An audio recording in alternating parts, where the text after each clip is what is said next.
Shalom bien-aimé dans le Seigneur. Seigneur, nous te bénissons, nous t'exaltons pour ta grâce. Prends contrôle, Seigneur, de ta parole au nom de Yeshua. Shalom, shalom bien-aimé dans le Seigneur. Nous allons partager une pensée encore dans la Bible. Une petite pensée dans le livre des Juges. Juges chapitre 2, Juges chapitre 12. On va commencer au verset 1 jusqu'au verset 7. La parole dit: les hommes d'Éphraïm se rassemblèrent, partirent pour le nord, et dirent à Jephthé: pourquoi est-il allé combattre les fils d'Ammon, sans nous avoir appelés à marcher avec toi? Nous voulons incendier ta maison et te brûler avec elle. Jephthé leur répondit: nous avons eu de grandes contestations, moi et mon peuple, avec les fils d'Ammon, et quand je vous ai appelé, vous ne m'avez pas délivré de leurs mains. Voyant que tu ne venais pas à mon secours, j'ai exposé ma vie, et j'ai marché contre les fils d'Ammon. L'Éternel les a livrés entre mes mains. Pourquoi donc aujourd'hui montez-vous contre moi pour me faire la guerre? Jephthé rassembla tous les hommes de Galad et livra bataille à Éphraïm. Les hommes de Galad battirent Éphraïm parce que les Éphraïmites disaient: vous êtes les fugitifs d'Éphraïm. Galad est au milieu d'Éphraïm, au milieu de Manassé. Galad s'empara de Gueux, du Jourdain, du côté d'Éphraïm. Et quand l'un des fillards d'Éphraïm disait: laissez-moi passer, les hommes de Galad lui demandaient: es-tu Éphraïmite? Il répondit: non. Il lui disait alors: eh bien, dis Shiboleth. Et il disait Siboleth, car il ne pouvait pas bien prononcer, sur quoi les hommes de Galad les saisissaient et les gorgèrent près de Gueux du Jourdain. Il périt en ce temps-là 42 000 hommes d'Éphraïm. Bien-aimés dans le Seigneur, ici, la parole nous parle de la guerre qu'il y avait entre des Éphraïmites et des Galadites. Et pendant ce temps-là, Jephthé, il était à la tête d'Israël. Il était comme juge en Israël, celui qui était à la tête. Et le peuple comptait que sur Jephthé, parce que celui qui était à la tête, il était le juge. La parole dit, pendant qu'il y avait un combat, il y avait une guerre entre les Galadites et des Éphraïmites. Il y avait une guerre où les Éphraïmites et des Galadites, ça ne passait pas. Entre le peuple, ça ne passait pas. Ils étaient en conflit, ils étaient en contestation. Ils étaient des ennemis. C'était très compliqué par rapport à ce temps-là. Et lorsque tu es Éphraïmite, tu ne peux pas mettre tes pieds, à côté des Galadites. Ni un Galadite aussi peut faire le contraire. C'était très compliqué, frères et sœurs. Et la parole dit que Galad s'empara de Gueux, du Jourdain, du côté d'Éphraïm. Donc les Galadites, en fait, ils ont dominé les Éphraïmites. Ils les ont fait fuir. Parce que les Galadites, ils étaient plus puissants, ils étaient forts que des Éphraïmites. Et quand l'un des fillards d'Éphraïm disait: laissez-moi passer, les hommes de Galad lui demandaient: es-tu Éphraïmite? Il répondait non. Il lui disait alors: eh bien, dis Shiboleth. Et il disait Siboleth. Voyez? Donc, lorsque les Galadites ils croisaient un Éphraïmite, il posait la question à un Éphraïmite s'il sait bien prononcer le mot Chiboleth.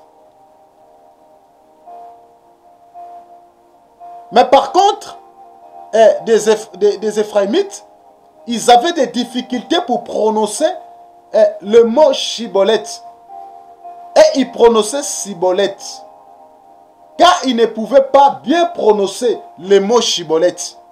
Parce qu'ils n'appartenaient pas dans le groupe des Galadites. Parce qu'ils n'étaient pas des Galadites.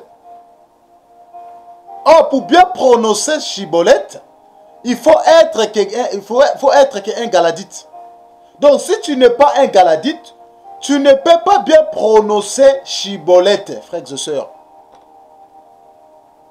Or, lorsque nous voyons les Éphraïmites et les Galadites sont des peuples. Le premier peuple, c'est les Galadites.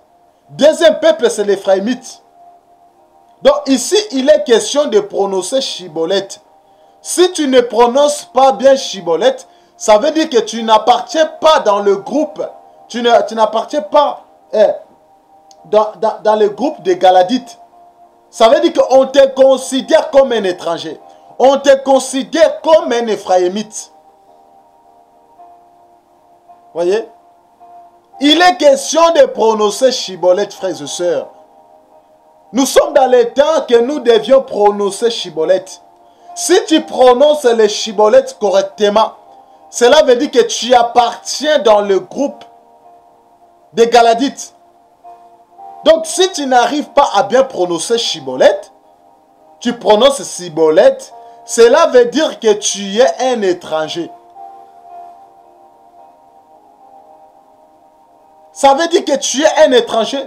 Tu n'appartiens pas. Ta place n'est pas là dans le groupe des Galadites. Ok, les Galadites, ce sont un peuple.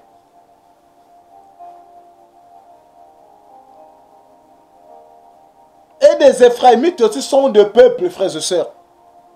Mais ces peuples, ils avaient des difficultés pour prononcer Chiboleth. Qu'est-ce que signifie Chiboleth? Qu'est-ce que signifie Chiboleth? Qu'est-ce que signifie Chiboleth? Chiboleth signifie eau courante. Dans d'autres, ça signifie aussi branche. Ça veut dire, signifie aussi épi. Voyez? Chiboleth, il vient du même mot que Shebel, qui signifie aussi coulant. L'eau qui coule. Voyez? Cours du fleuve. Cours d'eau. C'est ça la signification de Chiboleth. Mais ici, frères et sœurs, il est question de la prononciation. Pour que tu appartiennes dans le groupe des Galadites, il faut bien prononcer Chiboleth. Si tu ne prononces pas bien Chiboleth, cela veut dire que tu es un étranger.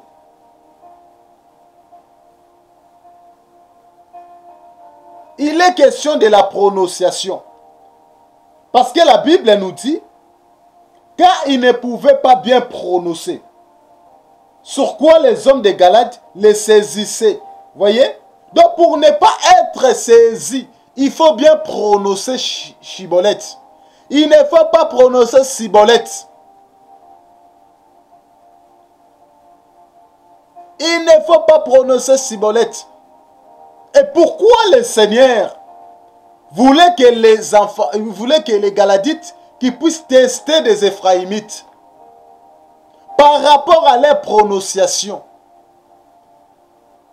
Ici, il était question de faire la différence entre ce qui appartient entre le peuple des Galadites et le peuple des Éphraïmites.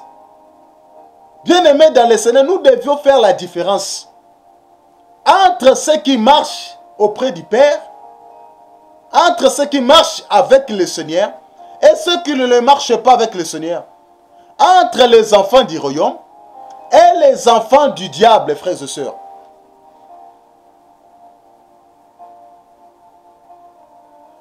Et lorsque Yeshua a été condamné, a été maltraité, la Bible dit que la femme des souverains sacrificateurs, elle avait remarqué une chose à Pierre.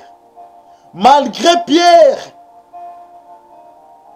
il avait renié le Seigneur. Mais ils ont vu, cet homme était avec lui là. Donc ça veut dire que cet homme, il a la même prononciation avec la personne qu'on a arrêtée. Vous voyez? Ils ont remarqué, frère. Par rapport à la prononciation, ça peut être un langage, ça peut être ta façon de parler, ta façon de chanter. C'est ça la prononciation. Ta façon de défendre l'évangile. C'est ça la prononciation. Ta façon de présenter la doctrine. C'est ça la prononciation, frères et sœurs. Aujourd'hui, frères et sœurs, nous devions avoir la prononciation divine. Parce que les Galadites, ils ont fait la différence entre les Galadites et les Éphraïmites. Par rapport à la prononciation, frères et sœurs. La prononciation, il est question de langage. Il est question de parler, ta façon de parler, ta façon de présenter l'évangile. On va lire l'histoire de Pierre. On va lire Marc. On va lire Marc, chapitre 14. Merci Seigneur. Marc chapitre 14. Marc chapitre 14. On va vérifier à partir du verset 54. La parole dit, Pierre le suivit de loin jusque dans l'intérieur de la cour du souverain sacrificateur. Il s'assit avec les serviteurs. Et il s'est chauffé près du feu. Les principaux sacrificateurs et tous les Sanhédrins cherchaient à un témoignage contre Jésus. Pour le faire mourir, ils n'en trouvaient point, car plusieurs rendaient de faux témoignages contre lui. Mais les témoignages ne s'accordaient pas. Quelques-uns se levèrent et portèrent un faux témoignage contre lui, disant, nous l'avons entendu dire, je détruirai ce temple fait de mains d'hommes. Et en 3 jours, j'en bâtirai un autre qui ne sera pas fait de mains d'hommes. Même sur ce point-là, leurs témoignages ne s'accordaient pas. Alors le souverain sacrificateur s'éleva au milieu de l'assemblée, interrogea Jésus et dit, ne répond-il rien? Qu'est-ce que ces gens déposent contre toi? Jésus garda le silence. Jésus garda le silence et ne répondit rien. Le souverain sacrificateur l'interrogea de nouveau et lui dit, es-tu le Christ, le Fils de Dieu béni? Jésus répondit, je le suis. Et vous verrez le Fils de l'homme assis à la droite de la puissance de Dieu et venant sous le nuée du ciel. On va sauter un peu là. On va sauter d'autres passages. On va sauter d'autres passages.